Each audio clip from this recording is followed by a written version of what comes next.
આવતો હશે. Wrong number લાજો છું. માયા છે હું મેલી માયા છે. એ ઈકન નહીં વાકન છે. કરો યાર તમે દાંત વાળો બધો. ઓય કાન હરી નતું કીધું. ના ના હરિજીન ભાઈ ને એમ.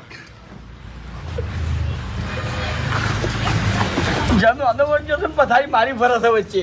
આ તે પેલ શું આપણું ખોવે એવું કરો યાર તમે. એટલે તમે હરીનું નામ નતા લેતા હરીભાઈ ઘેર. એટલે વાકન કોણ બેઠું છે પાઠ જોવો પડે અને પાઠના પાહેણ કોણ બેઠું છે એટલું જોવું પડે. એવું છે એમ.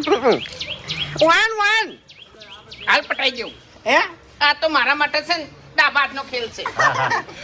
મેલી વિદ્યાન મળીને આવ્યો. એમ હે મેલી વિદ્યાન મળીને હા વિદ્યાએ વધારે